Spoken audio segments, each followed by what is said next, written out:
En el año 1392, el rey de Francia dejó de ser humano, o al menos eso creía él.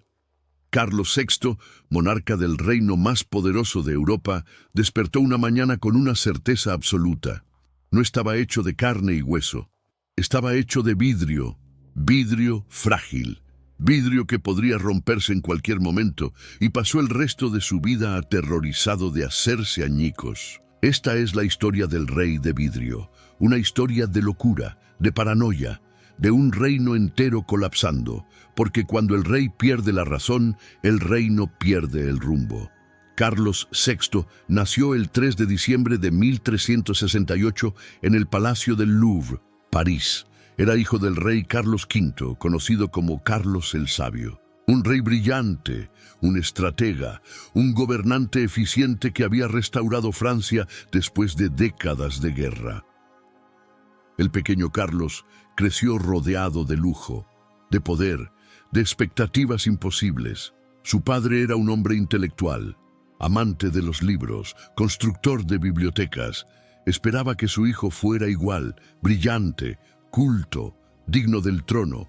Pero Carlos no era como su padre. Era sensible, emocional, propenso a estados de ánimo extremos. Desde pequeño mostraba signos de inestabilidad. Pero nadie le prestó atención. Era el heredero. Sería rey. Eso era todo lo que importaba. Cuando Carlos V murió en 1380, el joven Carlos tenía apenas 11 años. Demasiado joven para gobernar. Entonces, sus tíos tomaron el control. Los duques de Borgoña, Berry, Anjou y Bourbon. 4 hombres ambiciosos, más interesados en su propio poder que en el bienestar del reino. Controlaron Francia durante 8 años, saquearon el tesoro, se enriquecieron, mientras el joven rey observaba, aprendiendo que el poder era algo que se tomaba, no se ganaba. En 1388, a los 20 años, Carlos finalmente declaró su mayoría de edad. Tomó el control del gobierno, expulsó a sus tíos de la corte, rodeó su gobierno de consejeros jóvenes, hombres leales a él, no a sus tíos. Los llamaban los marmosets, los muñecos, por su juventud, pero eran competentes, eficientes, y Francia prosperó. Durante 4 años, Carlos VI fue un buen rey, no brillante como su padre, pero decente, estable, funcional. Se casó con Isabel de Baviera, una princesa alemana, hermosa pero ambiciosa. Tuvieron hijos, herederos para continuar la dinastía. Todo parecía normal, todo parecía estar bajo control. Nadie sabía que la locura ya estaba creciendo dentro de su mente, como una grieta invisible en vidrio, esperando el golpe que la haría estallar. Ese golpe llegó en agosto de 1392. Carlos estaba liderando un ejército hacia Bretaña, una expedición punitiva contra un noble rebelde. Era verano, calor sofocante. El rey cabalgaba con su ejército por caminos polvorientos. Vestía una armadura de terciopelo negro, inadecuada para el calor. Sudaba profusamente, estaba irritable. Sus consejeros notaban que actuaba extraño. Mientras cruzaban un bosque, un leproso se acercó corriendo, sucio, cubierto de llagas, gritando advertencias. «No vayas más lejos, noble rey, serás traicionado, tus enemigos te esperan». Los guardias lo alejaron, pero Carlos había escuchado las palabras. Quedó perturbado, inquieto, mirando constantemente por encima de su hombro. Continuaron la marcha. El sol del mediodía era brutal. Carlos no había dormido bien en días. El calor era insoportable. Y entonces, mientras cabalgaban por un claro abierto, sucedió. Un paje que cabalgaba detrás del rey se quedó dormido. Su lanza golpeó accidentalmente el casco del paje junto a él. El sonido metálico resonó como campana, alto, agudo, inesperado. Carlos se congeló. Su caballo se detuvo. Por un momento no pasó nada, solo silencio. Y entonces el rey comenzó a gritar. «¡Traición! ¡Me atacan! ¡Muerte a los traidores!». Desenvainó su espada. Sus ojos estaban salvajes, desenfocados, y comenzó a atacar a su propia escolta. Golpeaba a diestra y siniestra, sin distinguir amigo de enemigo. Sus caballeros retrocedían, confundidos, aterrorizados. El rey estaba intentando matarlos, sin razón, sin provocación. Carlos mató a 4 hombres antes de que pudieran detenerlo. 4 de sus propios caballeros, hombres que lo habían servido lealmente, los cortó con su espada, mientras gritaba sobre traición imaginaria. Finalmente, un chambelán logró abordarlo por detrás. Lo derribó del caballo. Otros se abalanzaron, lo inmovilizaron, le quitaron la espada. Carlos luchó durante varios minutos más, con fuerza sobrehumana, y entonces, de repente, se detuvo. Se quedó completamente quieto. Sus ojos se cerraron, cayó en un estado catatónico, como si hubiera muerto, pero seguía respirando. Su corazón seguía latiendo. Lo cargaron en una carreta, lo llevaron de regreso a París. Durante días permaneció en ese estado, sin hablar, sin moverse. Los médicos no sabían qué hacer. Nunca habían visto algo así. Sangrías, purgas, oraciones. Nada funcionaba. Y entonces, tan misteriosamente como había comenzado, despertó. Se sentó en la cama, miró a su alrededor, confundido. ¿Qué pasó? ¿Dónde estoy? No recordaba nada. El ataque, las muertes, los gritos. Su memoria se había borrado, como si esas horas nunca hubieran existido. Los consejeros respiraron aliviados. Había sido un episodio, una aberración. El rey estaba bien ahora. Todo volvería a la normalidad. Pero estaban equivocados, terriblemente equivocados, porque esto era solo el comienzo. Durante los siguientes meses, Carlos tuvo más episodios, no tan violentos como el primero, pero igual de perturbadores. A veces olvidaba quién era, no reconocía su propio nombre. «Carlos, no conozco a ningún Carlos, ese no soy yo». Otras veces olvidaba que tenía esposa e hijos. Isabel entraba a su habitación y él gritaba: «¿Quién es esta mujer? ¡Sáquenla!». Sus hijos lo aterrorizaban. Los veía como extraños amenazantes. Los períodos de lucidez se volvían más cortos, los episodios más frecuentes, y entonces vino la delusión más extraña de todas, la que lo definiría por el resto de su vida. Carlos VI comenzó a creer que estaba hecho de vidrio. Nadie sabe exactamente cuándo comenzó esta creencia, pero para 1395 era su obsesión dominante. Estaba convencido de que su cuerpo era frágil como el cristal, que cualquier golpe, cualquier contacto, lo haría estallar en 1000 pedazos. Porque el acto de doblarse podría quebrar sus articulaciones de vidrio. Sus consejeros estaban desesperados. ¿Cómo gobernar así? ¿Cómo podía un rey funcionar si no permitía que nadie se le acercara? Trajeron médicos de toda Europa, los mejores que el dinero pudiera comprar, doctores de Italia, de España, de Inglaterra. Todos ofrecían teorías diferentes: humores desequilibrados, posesión demoníaca, castigo divino, brujería, envenenamiento. Las curas eran tan variadas como las teorías: más sangrías, hierbas exóticas, exorcismos. Un médico sugirió música constante para calmar su mente. Contrataron músicos que tocaban día y noche en el palacio. Otro doctor recomendó llevarlo al campo. Aire fresco curaría su cerebro. Lo trasladaron a un castillo rural. No ayudó. Un médico particularmente desesperado sugirió un tratamiento extremo: envolver al rey completamente en tela empapada en ungüentos, como una momia, inmóvil, para realinear sus humores. Probaron esto durante semanas. Carlos gritaba que lo estaban triturando, que sentía sus huesos de vidrio astillándose bajo las vendas. Finalmente lo liberaron. El tratamiento había sido tortura pura. Nada funcionaba. La locura continuaba. Y mientras el rey se desmoronaba, Francia se desmoronaba con él.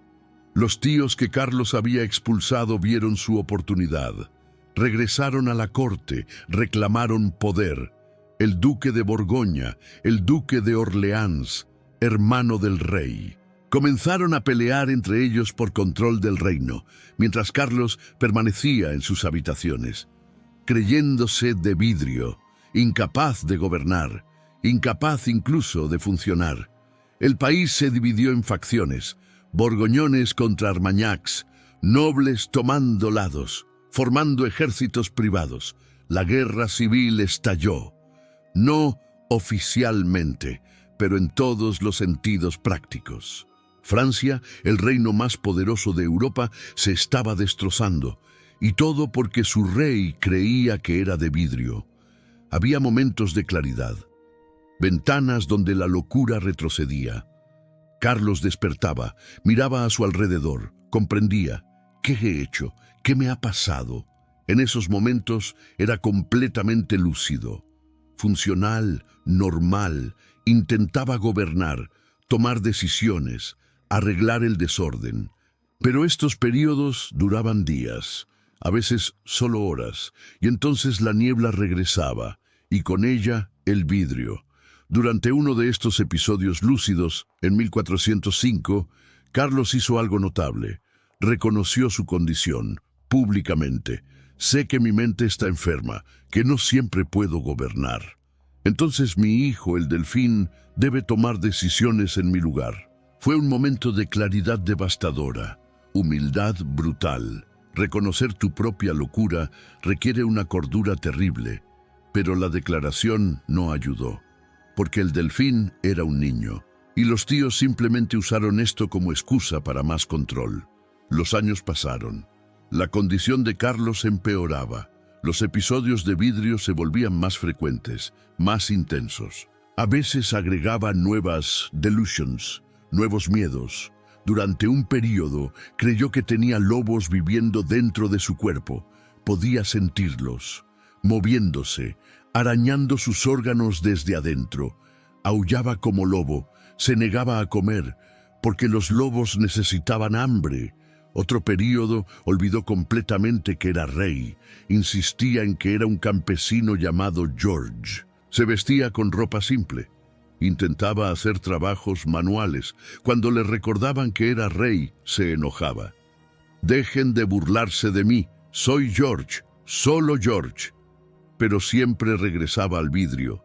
Esa era su delusión central, su identidad fundamental durante la locura. No era Carlos, no era rey, era vidrio, frágil, rompible, aterrorizado. La reina Isabel, mientras tanto, había dejado de intentar ayudar.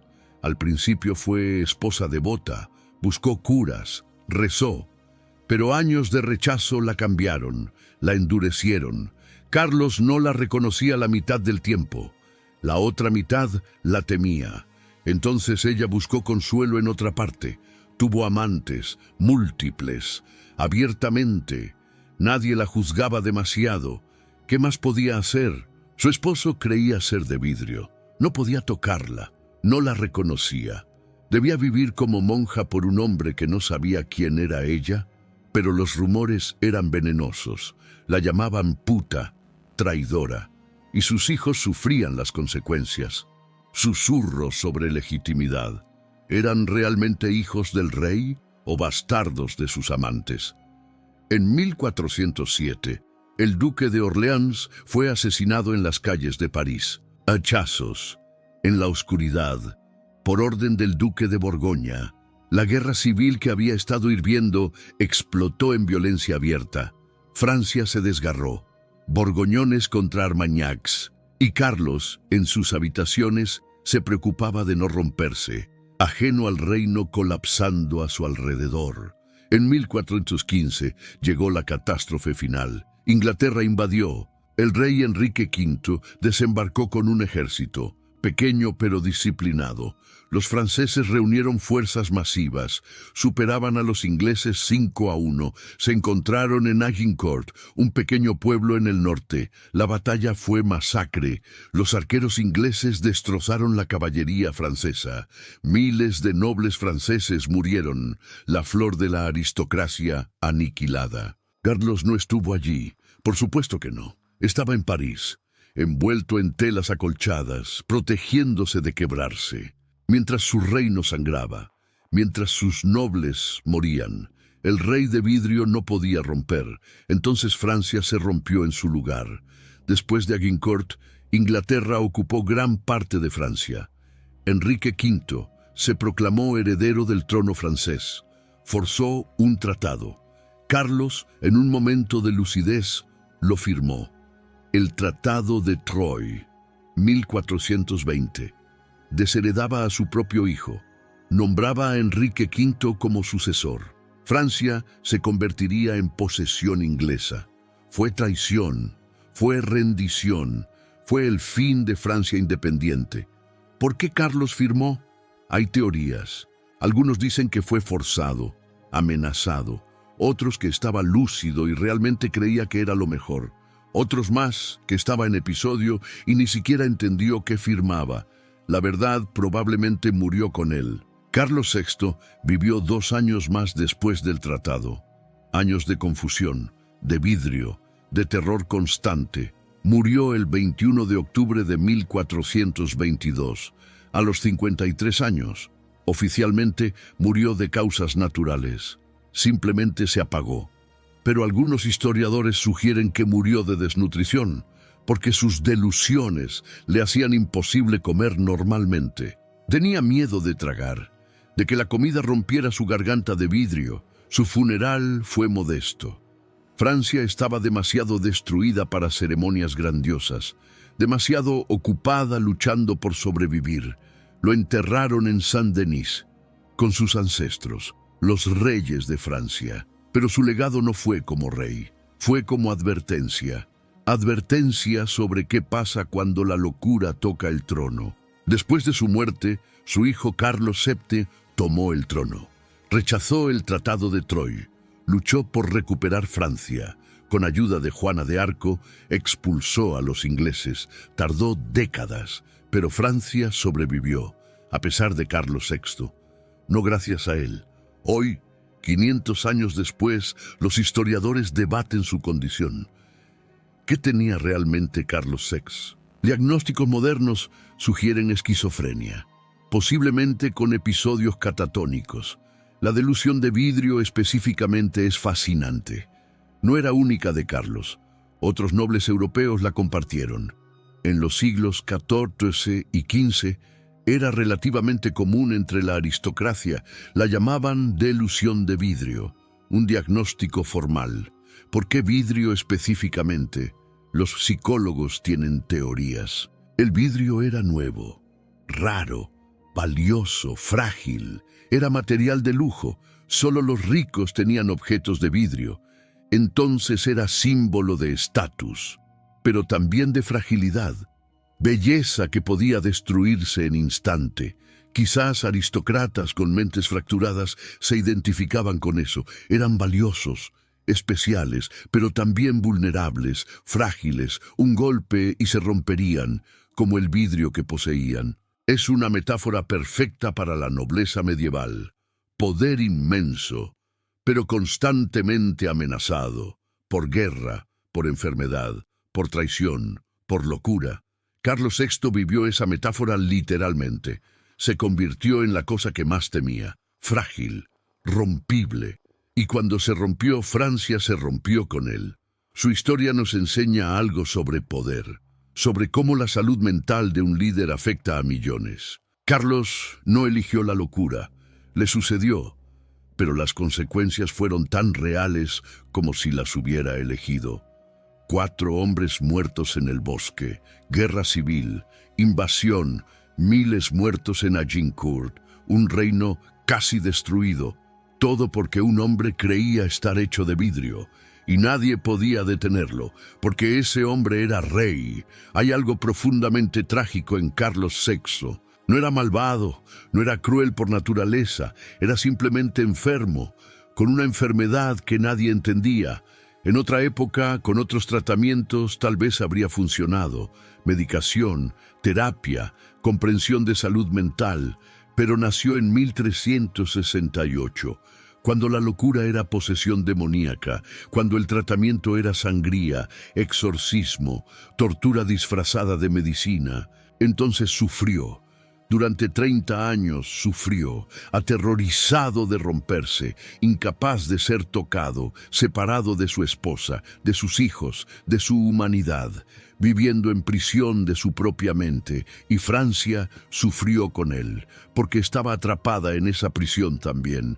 No podía deshacerse de él, no podía ayudarlo, solo podía observar mientras el rey se desmoronaba, y el reino se desmoronaba con él. La historia del rey de vidrio es recordatorio de que los líderes son humanos, frágiles, capaces de romperse, y cuando se rompen, el daño se extiende a familias, a cortes, a reinos enteros. Carlos VI no fue el peor rey de Francia, no fue cruel, no fue tiránico, no fue malicioso, pero fue ineficaz, fue ausente, fue roto, y en muchos sentidos eso fue peor. Porque un tirano puedes derrocar, un rey malo puedes reemplazar, pero ¿qué haces con un rey que simplemente no puede funcionar? Un rey que no es malvado sino enfermo. La Edad Media no tenía respuesta. Entonces improvisaron. Dejaron que los tíos gobernaran, que las facciones pelearan, que el reino se fracturara, porque era más fácil que confrontar la verdad. La verdad de que su rey estaba irremediablemente loco y que no había cura, no había solución, solo supervivencia. Hoy miramos la historia de Carlos VI con compasión. Entendemos que estaba enfermo, que necesitaba ayuda, que no era su culpa, que sufrió tanto como cualquiera, pero también reconocemos el daño que causó, las vidas perdidas, las oportunidades desperdiciadas. El sufrimiento multiplicado por su incapacidad de gobernar es lección incómoda, porque no tiene villano claro, solo víctimas.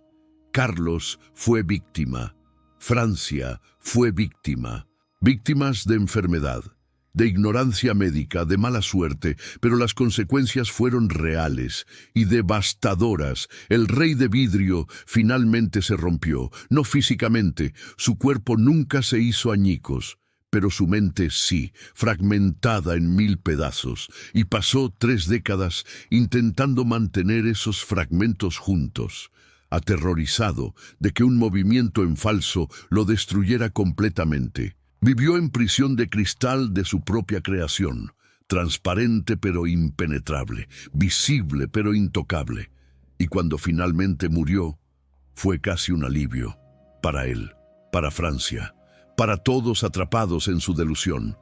El rey de vidrio se había ido, y Francia podía comenzar a sanar, a recoger sus propios fragmentos rotos y reconstruirse pieza por pieza, hasta convertirse nuevamente en reino completo. Pero nunca olvidaron la lección, nunca olvidaron lo que pasa cuando el rey se rompe, y cómo el vidrio, una vez fracturado, nunca es igual. Así termina la historia de Carlos VI, el rey que creyó estar hecho de vidrio y que, en su fragilidad, mostró la fragilidad de todo poder, la historia que nos recuerda que incluso los reyes son humanos y que la humanidad a veces se quiebra, como el vidrio más fino, en 1000 pedazos imposibles de recomponer. Pero hay más en esta historia. Detalles que revelan cuán profunda era su locura. Detalles que los cronistas registraron con horror fascinado. Durante sus episodios de vidrio, Carlos desarrolló rituales elaborados. Cada mañana, si estaba en episodio, inspeccionaba su cuerpo meticulosamente. Miraba sus manos, sus dedos, buscando grietas invisibles, presionaba suavemente su piel, escuchando si hacía sonido de vidrio. A veces se golpeaba ligeramente para verificar si sonaba hueco, y si escuchaba algo, cualquier cosa, entraba en pánico total. Me estoy agrietando, lo escucho, me rompo. Los sirvientes tenían que calmarlo, asegurarle que estaba intacto, pero a menudo no les creía No confiaba en nadie, porque si él era de vidrio, todos los demás eran de carne, y la carne podía romper el vidrio fácilmente, sin esfuerzo. Entonces todos eran amenaza, todos eran peligro potencial. Desarrolló fobia extrema a las multitudes, al contacto humano. En ceremonias de corte que antes disfrutaba, ahora temblaba de miedo. Rodeado de nobles, de cortesanos, de gente moviéndose, cualquiera podía tropezar, caer sobre él, destrozarlo. Comenzó a exigir que todos mantuvieran distancia mínima, 3 metros, a veces 5, una burbuja invisible de seguridad. Si alguien se acercaba demasiado, gritaba, se alejaba rápidamente o se congelaba completamente, paralizado por terror. Sus guardias tenían instrucciones específicas: protegerlo de contacto, no de asesinos, no de enemigos, de cualquier toque humano, porque el toque significaba ruptura, significaba muerte. Las habitaciones del rey fueron completamente rediseñadas. Todos los muebles con esquinas afiladas fueron removidos, reemplazados por mesas redondeadas, sillas acolchadas. Las paredes fueron cubiertas con tapices gruesos, múltiples capas, para que si chocaba contra ellas, el impacto fuera suave. El suelo fue cubierto con alfombras, gruesas, superpuestas, cada centímetro acolchado, cada superficie suavizada. Su habitación parecía celda acolchada de manicomio moderno, pero 500 años antes de que existieran esos lugares. Los médicos desesperados probaban tratamientos cada vez más extraños. Un doctor árabe sugirió baños de leche tibia.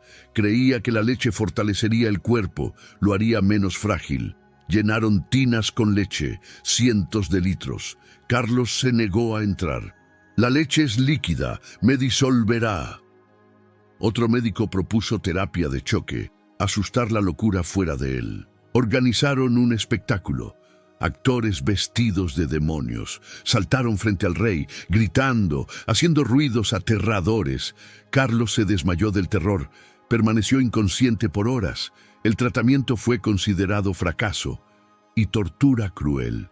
Un doctor italiano trajo reliquias sagradas, huesos de santos. Si el rey los tocaba, decía, sería curado milagrosamente. Carlos se negó a tocar nada, especialmente huesos. «Los huesos son duros, me romperán al contacto».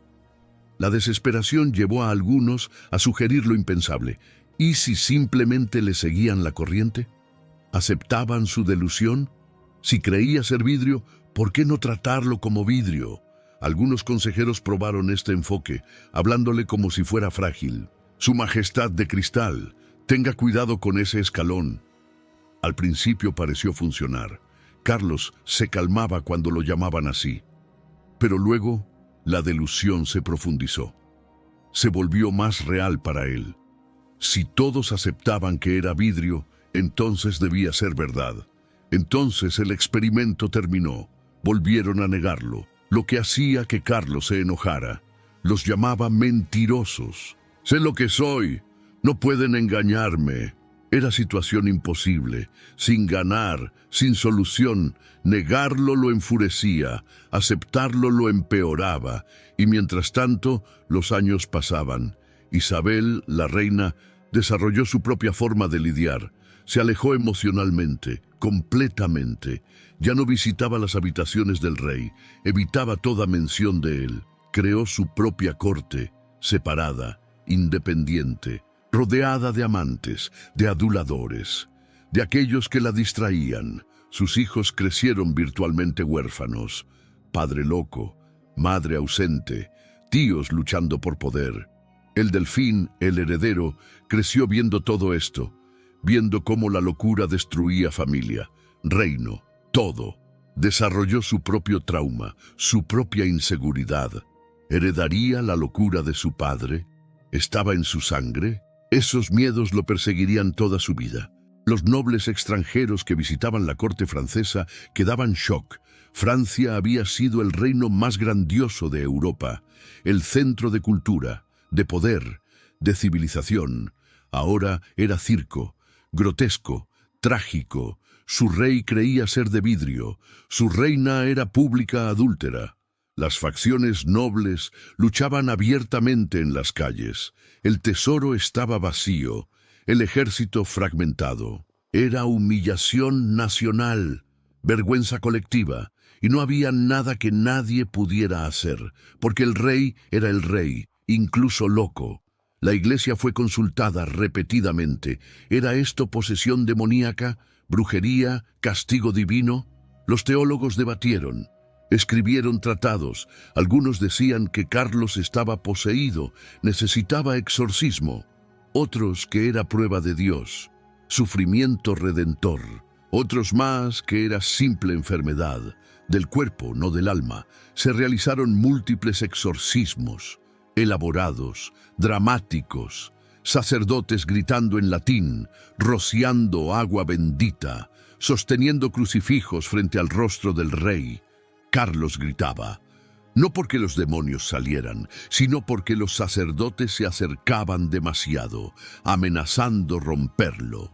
Los exorcismos terminaban con Carlos más traumatizado que antes, y los sacerdotes declarando que los demonios eran demasiado poderosos, que solo Dios podía curar al rey, en su tiempo, en su forma. Era rendición, admisión de derrota. Durante uno de sus periodos lúcidos más largos, en 1407, Carlos hizo algo notable. Escribió una carta a su hijo. Al futuro, Carlos Cessiné. Era confesión, disculpa, advertencia. Hijo mío, he fallado, como rey, como padre, como hombre. Mi mente es enemiga, contra mí mismo, contra Francia. No permitas que mi debilidad se convierta en tu excusa. Sé fuerte donde yo fui débil, sé cuerdo donde yo fui loco. Y cuando gobiernes, recuerda, el reino depende de la mente del rey. Si la mente falla, todo falla. La carta fue preservada. El hijo la guardó toda su vida, y cuando finalmente se convirtió en rey, la leyó frecuentemente, como recordatorio, como advertencia, como motivación, para no ser como su padre, para ser mejor, para romper el ciclo de locura y debilidad. Hay un incidente particularmente perturbador de 1409. Durante uno de sus peores episodios de vidrio, Carlos estaba en sus habitaciones, de pie en la esquina. Había estado allí durante 3 días, sin moverse, negándose a sentarse, a acostarse, incluso a comer, porque cualquier movimiento podría romperlo. Los sirvientes le suplicaban, los médicos ordenaban, nada funcionaba, el rey permanecía congelado. Finalmente comenzó a llorar, lágrimas silenciosas bajando por su rostro. Un sirviente valiente preguntó, ¿por qué llora, Majestad? Carlos respondió con voz quebrada, porque estoy vivo, porque cada momento de vida es momento de posible ruptura. Y no puedo romperme, no puedo, pero sé que lo haré. Es inevitable. El vidrio siempre se rompe. Entonces, cada momento es agonía, esperando el quiebre final. El sirviente quedó sin palabras. ¿Qué podía decir? El rey vivía en infierno de su propia creación, aterrorizado de lo inevitable, paralizado por el miedo. Eventualmente colapsó de agotamiento. Después de 3 días de pie, se desmayó. Los sirvientes lo cargaron a su cama, lo envolvieron en mantas suaves, lo dejaron dormir. Durmió durante 2 días completos, como muerto. Cuando despertó, el episodio había pasado. Estaba lúcido de nuevo, por un tiempo, pero el incidente quedó en memoria de todos los presentes, como ejemplo perfecto del tormento del rey. Durante la invasión inglesa hubo un momento de cruel ironía. Las tropas inglesas saqueaban el campo francés, destruyendo todo a su paso, incluyendo obras de arte. En un castillo capturado, encontraron sala llena de vidrio veneciano, copas, jarrones, objetos decorativos, tesoros frágiles. Los soldados los destrozaron, por diversión, por crueldad. El sonido del vidrio rompiéndose resonó por el castillo. Cuando le contaron esto a Carlos, durante período lúcido, se rió. Rió histéricamente, casi hasta las lágrimas. El vidrio se rompió, por supuesto que se rompió. Es lo que hace el vidrio, se rompe. Como yo, como Francia, todo se rompe. Era risa amarga, llena de autoconocimiento terrible, incluso en lucidez. Comprendía la metáfora de su locura. Francia era frágil, como vidrio, como él, y los ingleses la estaban destrozando, pedazo por pedazo, mientras él permanecía impotente, demasiado roto para detenerlos. Los últimos años de Carlos fueron los peores. Los períodos lúcidos casi desaparecieron. Vivía permanentemente en el mundo de vidrio, sus habitaciones, su prisión, su única realidad. Raramente salía, raramente veía a alguien, solo sus sirvientes más confiables, aquellos que entendían las reglas, no acercarse, no tocar, no hacer ruidos fuertes, tratarlo como si fuera objeto precioso, frágil, a punto de romperse. Su cuerpo comenzó a deteriorarse. La desnutrición cobraba precio, porque comer era complicado, peligroso. Masticar podía romper sus dientes de vidrio, tragar podía quebrar su garganta de vidrio. Entonces comía poco, solo alimentos suaves, en pequeñas cantidades. Su cuerpo se consumió, se volvió esquelético, lo cual perversamente reforzaba su delusión. «Ven, soy transparente, como el vidrio. Pueden ver a través de mí, porque no soy sólido». Nadie lo contradecía ya, no tenía sentido. Simplemente lo cuidaban, lo mantenían vivo y esperaban el final inevitable. Cuando finalmente murió en octubre de 1422, fue casi pacífico. No hubo episodio dramático, no hubo crisis final. Simplemente se durmió y no despertó. Su cuerpo, tan temido de romper, simplemente se detuvo. El corazón dejó de latir, los pulmones dejaron de respirar. El rey de vidrio se había ido y, irónicamente, nunca se había roto. Físicamente había permanecido intacto, completo, pero mentalmente había estado hecho pedazos durante 30 años. Los fragmentos de su mente nunca se recompusieron. Su funeral fue, como dijimos, modesto. Pero hubo un detalle que los cronistas notaron. Cuando cerraron su ataúd, alguien colocó algo dentro. Un pequeño objeto de vidrio, una copa. Simple, delicada, nadie sabe quién lo hizo o por qué exactamente, pero el simbolismo era claro, innegable. El rey que creyó ser vidrio fue enterrado con vidrio para que en muerte tuviera lo que en vida imaginó ser, compañía de su propia delusión, por toda la eternidad. Es detalle que rompe el corazón, incluso ahora, siglos después, porque muestra que alguien entendió, alguien tuvo compasión, alguien reconoció que, loco o no, Carlos había sufrido, y merecía ese pequeño gesto, ese reconocimiento, de que su locura era real para él, y eso significaba algo. Después de Carlos VI, Francia cambió su enfoque al poder real. Los consejeros ganaron más autoridad, los controles se fortalecieron, porque nunca más querían estar indefensos así. Nunca más querían que el destino de millones dependiera de una mente, especialmente una mente que podía romperse, como vidrio. La delusión de vidrio, curiosamente, persistió en Europa por siglos. Otros nobles la desarrollaron. Otros aristócratas la sufrieron. Hasta el siglo XVII había casos documentados. Personas convencidas de que eran de vidrio, o cristal, o porcelana. Psicólogos modernos la estudian. Fascina, porque es tan específica, tan cultural, tan de su época. ¿No ves esta delusión hoy? No en la misma forma, porque nuestra relación con el vidrio cambió.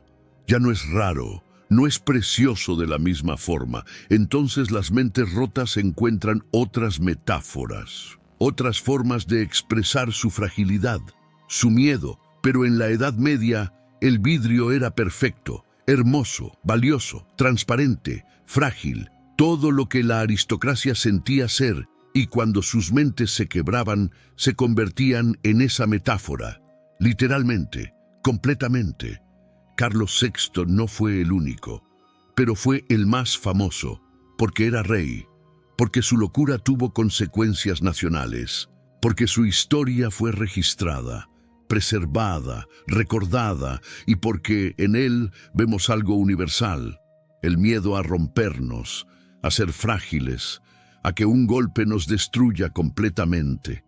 Carlos vivió ese miedo como realidad y nos muestra qué pasa cuando el miedo consume todo, cuando la fragilidad percibida se convierte en prisión, cuando el terror al quiebre impide todo movimiento, todo crecimiento, toda vida. Esa es la verdadera tragedia del rey de vidrio. No que creyera estar hecho de vidrio, sino que esa creencia lo paralizó tan completamente que dejó de vivir, dejó de gobernar, dejó de ser, se convirtió en su propia delusión y permaneció allí, congelado, inmóvil, hasta que la muerte lo liberó. La historia de Carlos VI nos persigue, porque reconocemos algo en ella. Todos nos sentimos frágiles a veces, todos tememos rompernos, quebrarnos, todos tenemos momentos de pensar, un golpe más y me destrozo. Carlos sintió eso permanentemente, sin alivio, sin escape. Y su historia es advertencia. Advertencia sobre dejar que el miedo gobierne. Advertencia sobre la fragilidad del poder.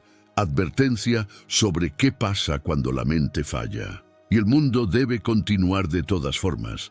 Francia sobrevivió a Carlos VI, se recuperó, se reconstruyó, se fortaleció, pero las cicatrices permanecieron por generaciones. El recuerdo del rey loco, el rey de vidrio, el rey que se rompió sin quebrarse nunca. Esa es su herencia. No conquistas, no logros, no gloria, sino advertencia, lección, tragedia, de cómo hasta los reyes son humanos. Y los humanos a veces se rompen, como vidrio, sin posibilidad de reparación, solo fragmentos, cortantes, peligrosos, imposibles de volver a unir. Así termina la historia del rey de vidrio, no con triunfo, no con redención, sino con silencio. El silencio de mente quebrada, el silencio de reino casi destruido, el silencio de tragedia que no tenía que ser, pero fue. Y permanece como recordatorio de que el vidrio, hermoso como es, siempre, siempre se rompe, eventualmente, inevitablemente, completamente.